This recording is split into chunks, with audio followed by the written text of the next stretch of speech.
Olá pessoal, estamos aqui novamente para mais uma videoaula. É importante vocês ficarem bem atentos às atividades obrigatórias que são adicionadas e observarem também com muita atenção o vídeo, tá bom? Só preciso que vocês voltam para ficar entendido, né, o assunto, tá bom? Então vamos para a videoaula de hoje, vamos aos objetivos. Bem, pessoal, dando continuidade ao conteúdo de fluidos, nós temos aqui como objetivo geral ensinar os conteúdos de fluidos e como objetivos específicos desta videoaula entender o sistema de vasos comunicantes, definir o princípio de Arquimedes, esse princípio que ele é muito importante e trata sobre o empuxo, e aí vocês vão entender o que é esse empuxo. E, por último, aprender a definição de peso aparente. Então, estes são os objetivos desta videoaula. Bem, esse sistema de vasos comunicantes é em relação aos fluidos, né? O sistema de comunicação. No caso, olha, vocês observando esse ponto aqui, P0, foi submetido a uma pressão. Essa pressão ela vai ser transmitida integralmente a todos os pontos desse fluido. Veja que nós temos dois fluidos aqui diferentes. Possivelmente aqui é a água e este é o óleo. Cada um está a uma certa altura, né? H1 aqui da água e H2 do óleo. Então, nós temos aí uma pressão atuando, né, nesses fluidos. A densidade ela tem um valor específico, né, para cada material. No caso aqui, esse fluido sendo a água, nós teremos a densidade da água e essa densidade do óleo. Então, P1 aqui, essa letrinha grega que é o Rho, né? E aqui o 2 vai se referir ao óleo, mas tá bom? E aí nós vamos ter uma relação entre a altura de cada um desses fluidos com a sua respectiva densidade. Vejam, por exemplo, esta outra figura, olha, que todos esses pontos aqui do recipiente, né? Veja que nós temos formatos diferentes, porém eles têm o mesmo nível, ou seja, a mesma altura aqui do nível da água. Independentemente do formato aqui do recipiente, isso não vai influenciar o formato do recipiente. O que vai nos interessar, né? Isso nós vimos no princípio de Steve, a variação de pressão em líquidos depende exclusivamente, né, basicamente da variação da profundidade ou da altitude. Como a altura aqui, né, da coluna do líquido está igual para todos os recipientes, então a pressão aqui é a mesma. Veja que nós temos esse P0 aqui, que seria a pressão atmosférica, tá bom? Está atuando aqui nestes fluidos. Fazendo a relação, ó, da altura H1 com a altura H2, ela vai ser igual a densidade do óleo sobre a densidade da água, né? Rho1 e Rho2. Rho1 é a densidade da água e Rho2 é a densidade do óleo. Então nós podemos fazer essa relação aqui quando nós temos fluidos de diferentes naturezas. Então a densidade da água vai ser um valor e a densidade do porém esse sistema ele vai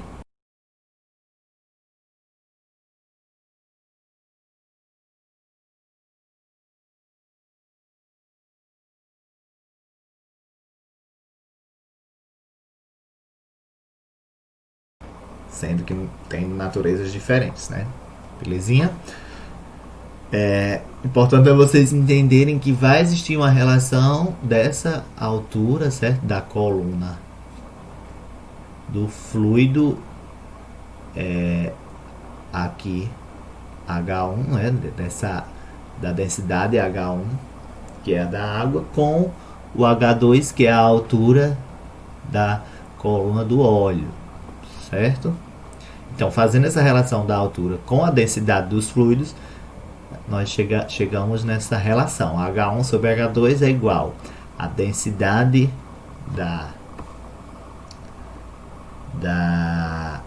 do óleo sobre a densidade da água.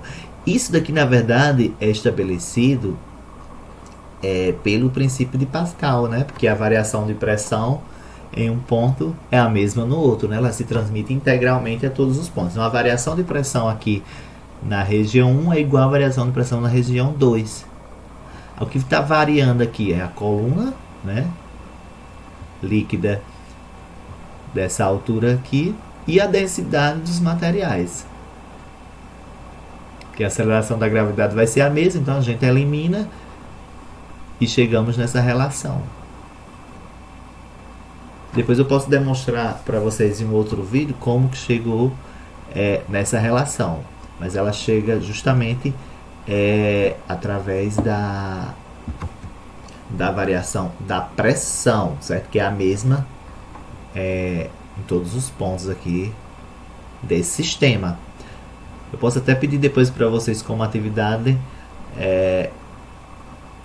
fazer essa demonstraçãozinha, que ela é bem simples, não é nada complexo. E aí depois, posteriormente, eu faria, né? Fazendo a igualdade da variação de pressão em P1, que seria igual à variação de pressão em P2, certo? E aqui qual é a pressão que está atuando? A pressão atmosférica. Bom, aí nós vamos adentrar agora em um princípio muito importante, que é esse princípio de Arquimedes. Existe toda uma história mitológica em torno desse princípio. Depois eu acho que eu vou colocar até um vídeo para vocês mostrando um pouco da historinha, certo? Tem uns vídeos bem interessantes no YouTube. Mas então, consideremos um objeto que se encontra em equilíbrio na água. Ele nem afunda e nem sobe. Olha, como esse objeto aqui, nós temos a ação da gravidade sobre ele, nós temos a massa desse objeto, a densidade, nós temos a densidade deste fluido e o empuxo, olha, que é essa força que está sendo exercida de baixo para cima. Nós temos a força peso para baixo e o empuxo aqui voltado para cima. Então veja que eu já estou falando para vocês sobre esse empuxo. Esse empuxo é a força que os fluidos eles exercem sobre os objetos, de baixo para cima, certo? Então isso é chamado de empuxo, tá? É uma força. E aí nós vamos saber como é que se calcula este empuxo. Bom, então a força gravitacional para baixo deve ser equilibrada por uma força resultante para cima exercida pela água, né? Então a força gravitacional e a força de empuxo elas estão em equilíbrio nessa situação. Veja que nós temos metade desse objeto, né, que é um formato de uma bola, fora do fluido e a outra metade dentro. Então nessa situação, aí é a situação de equilíbrio em que a força peso é igual ao empuxo, certo? E essa situação é a situação de equilíbrio. Bem, então, ó, essa força equilibrada nessa situação aqui, eu acabei de falar para vocês, né? Essa força equilibrada vai manter o objeto, né, praticamente ali parado, porque tanto a força peso como o empuxo vão estar em equilíbrio. Bom, esta força resultante para cima é uma força chamada de empuxo, e aí nós vamos adotar essa nomenclatura que é FE. Ela é resultante do aumento de pressão com a profundidade, certo? Essa força de empuxo ela aumenta à medida que a profundidade for aumentada. Então nós temos aqui esse objeto e temos várias forças, né, atuando aqui sobre ele, representadas pela letrinha P. São essas pressões, né? Então ó, aqui nós temos o empuxo, a força peso, né? A altura aqui que está nos representando quando esse objeto, né, tá se aprofundando, né, dentro desse recipiente. Bom, então fazendo aqui essa variação de pressão, olha, de P2 com P1, né, olha essa variação, P2 menos P1 é igual a ρgh. Rho aqui é a densidade do fluido, a aceleração da gravidade, e h é a altura, certo? Então o empuxo é justamente essa diferença de pressão aqui, de P2 com P1, certo? Fazendo essa diferença de pressão, nós vamos chegar que o empuxo vai ser igual a ρGH. Isso desse bloco A. No entanto, nós sabemos que o volume aqui vai ser igual à altura vezes a área desse objeto.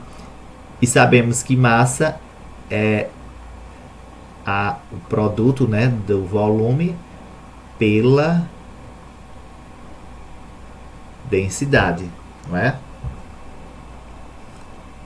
O que é que vai acontecer? Nós temos aqui o empuxo que vai ser igual a mg, esse K aqui é o versor, quando a força está sendo aplicada, que vai ser igual a menos PF, que é o peso da porção do fluido deslocado, né? Que seria o peso dos líquidos deslocados, que quando um objeto ele entra dentro de qualquer fluido, por exemplo, uma bacia com água totalmente cheia, você coloca esse objeto lá dentro, vai jorrar uma certa quantidade de água. Então essa quantidade de água que é jorrada é o peso do fluido deslocado, certo? Bem, então substituindo aqui nessa equaçãozinha esses valores de volume e de massa, certo? Que o volume é a altura vezes a área e a massa é definida pelo produto do volume pela densidade, porque a densidade não é massa sobre volume. Então nós chegamos aqui previamente nessa equação para um empuxo. O empuxo ele é uma grandeza vetorial, ou seja, ele tem modo, direção e sentido, né? Então, a direção essa é sempre vertical, não é?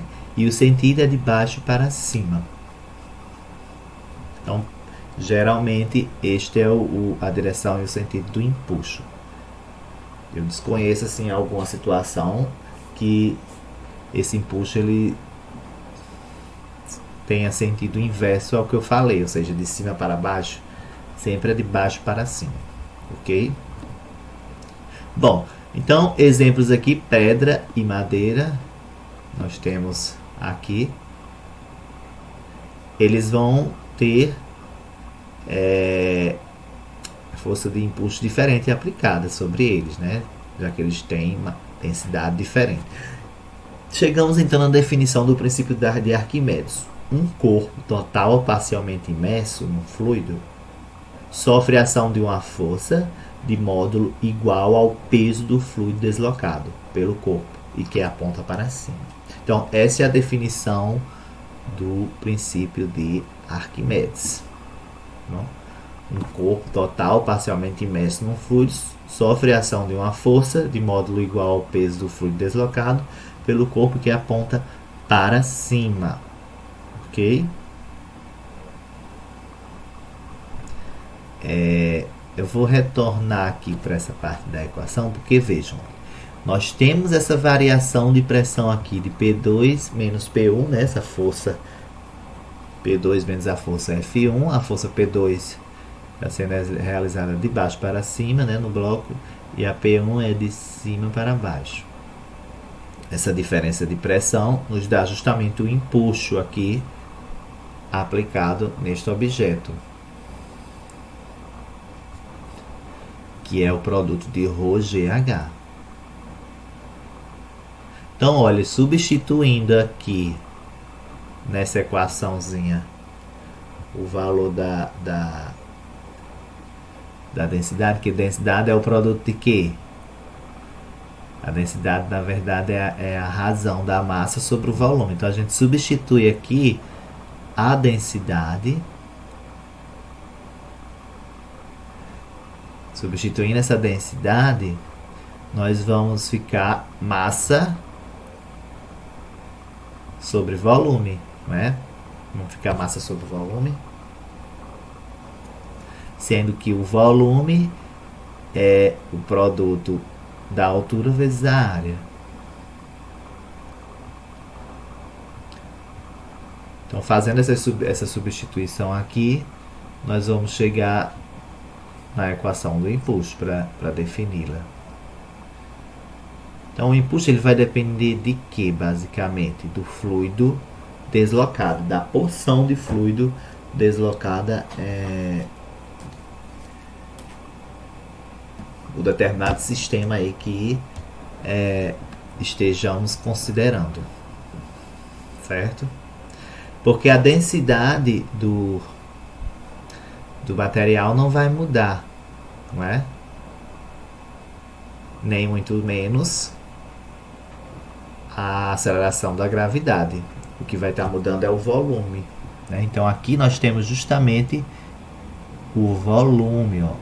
Esse H, a altura, e esse A está se referindo justamente à área do bloco que está dentro desse fluido. Então esse aqui é o volume.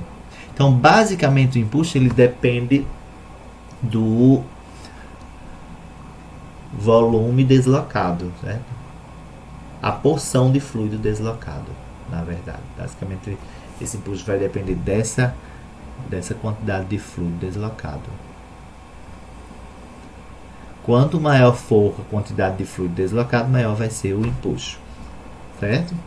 Bom, em relação à flutuação, por exemplo, quando o bloco de madeira flutua em um líquido, o módulo do impulso sobre o corpo é igual ao módulo da força gravitacional sobre o corpo, que é esta situação aqui, né? Olha, a força peso ela é igual ao impulso, certo? Está em equilíbrio. Então, Fe é a força de impulso e Fg é a força da gravidade. Portanto, ó, quando um corpo flutua em um fluido, o módulo da força gravitacional sobre o corpo é igual ao peso do fluido deslocado pelo corpo. E aí nós chegamos agora no peso aparente. Vamos aprender aqui o que seria esse peso aparente. Então, quando pesamos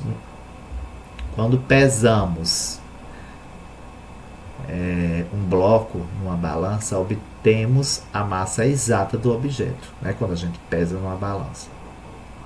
No entanto, se fizermos isso submerso na água, o impulso para cima faz com que essa leitura diminua. Essa leitura é então chamada de peso aparente. Porque veja o seguinte, se vocês estiverem na praia e tentarem pegar uma pedra, né, muito grande, levantar, vocês vão ter muita dificuldade. Mas se essa mesma pedra estiver dentro da água, vocês levantam com mais facilidade. Por quê? Porque o impulso vai estar ajudando você dentro, né, da água do mar lá. Nós temos um fluido, né, que é a água do mar, água salgada. Então ali o impulso vai estar ajudando você a reerguer.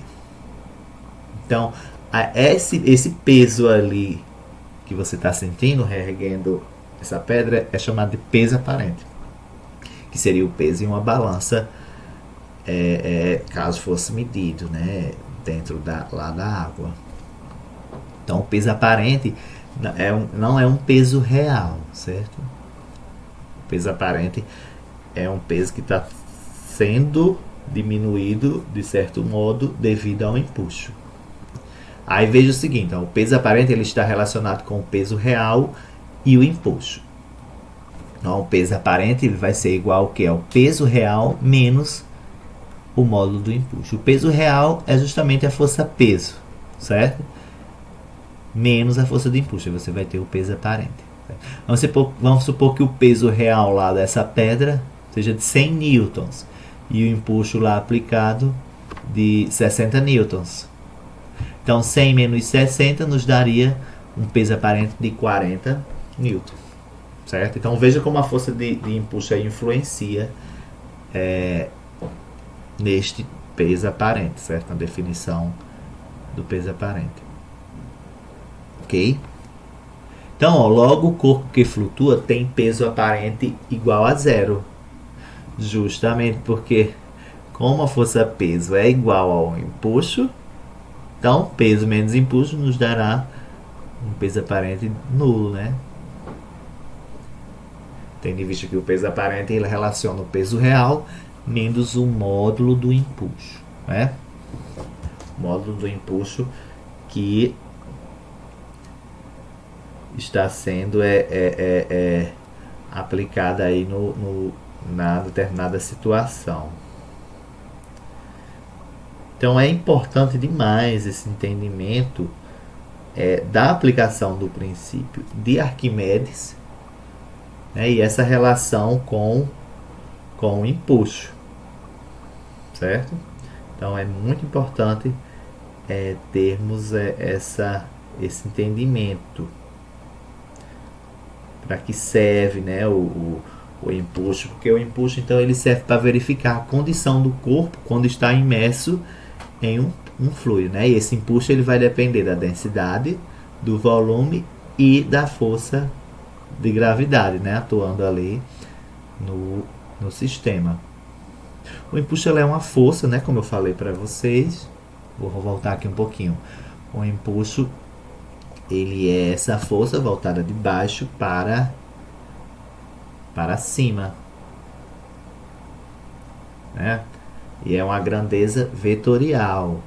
Por isso, olha que aqui nós temos essa setinha em cima do E, porque o empuxo ele é uma grandeza vetorial. Então, basicamente, esse empuxo ele depende da porção de líquido deslocada quando você coloca o objeto em um determinado fluido, certo?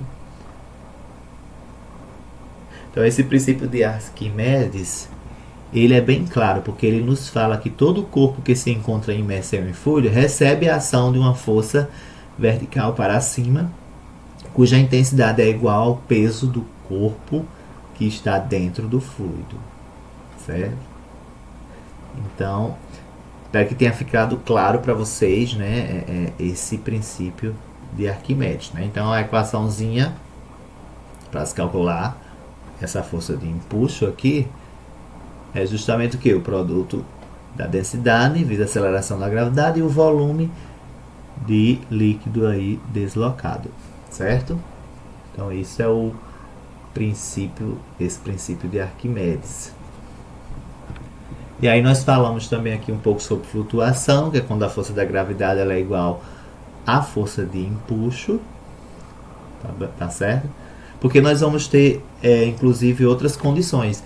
Por exemplo, uma situação em que a força da peso ela é maior do que o empuxo. Aí nós poderemos também ter uma situação em que o empuxo é maior do que a força peso, e temos a situação que essa situação de flutuação quando o empuxo ele é igual à força gravitacional, certo?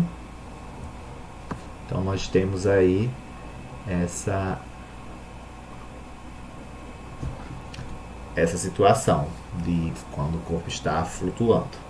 Então, só para vocês não esquecerem, né, o empuxo depende basicamente do volume de líquido deslocado, né? E aí nós temos o peso aparente aqui, que relaciona o peso real do corpo menos o módulo do empuxo, ok? Nós temos essa outra observação, ó. Num fluido, a força aplicada deve exercer apenas o peso aparente, já que o empuxo para cima ajudaria a levantar o corpo, né? Que foi essa situação da pedra em que eu falei para vocês.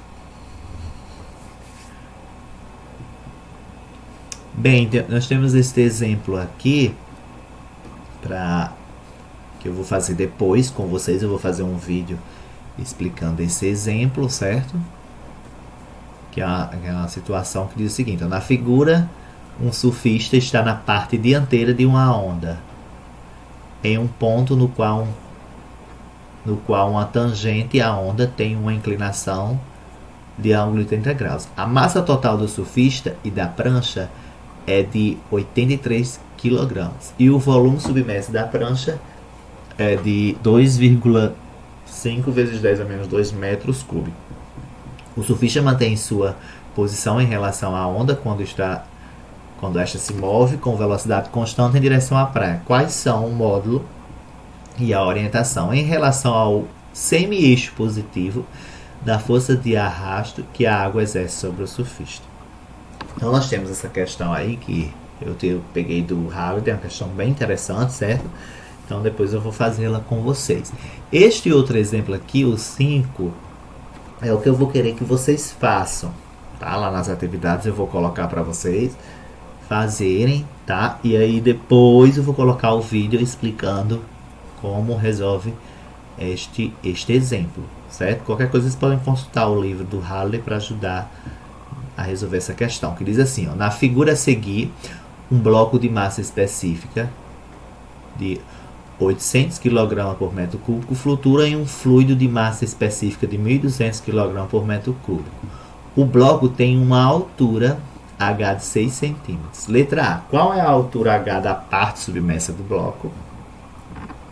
Ele quer saber, olha, essa alturazinha aqui da parte submersa. Se o bloco é totalmente imerso e depois liberado, qual é o módulo da aceleração da gravidade, né? Você coloca ele totalmente imerso dentro da água, solta, ele vai ter uma aceleração que vai jogar esse bloco para cima. Ele quer saber quanto que é o módulo dessa aceleração. Bom, gente, então é isso. Próxima videoaula será sobre fluidos ideais em movimento, né? Que envolve a hidrodinâmica, ok? Então até mais, pessoal. Bem, pessoal, essas são as referências da videoaula, certo? Tem aqui inclusive todas as referências que estão na ementa do curso. Eu adoto geralmente como fonte principal Fundamentos de Física, Gravitação, Ondas e Termodinâmica de Halliday, Resnick e Walker, certo? Essa edição é a 6ª edição, mas tem edições mais novas, certo?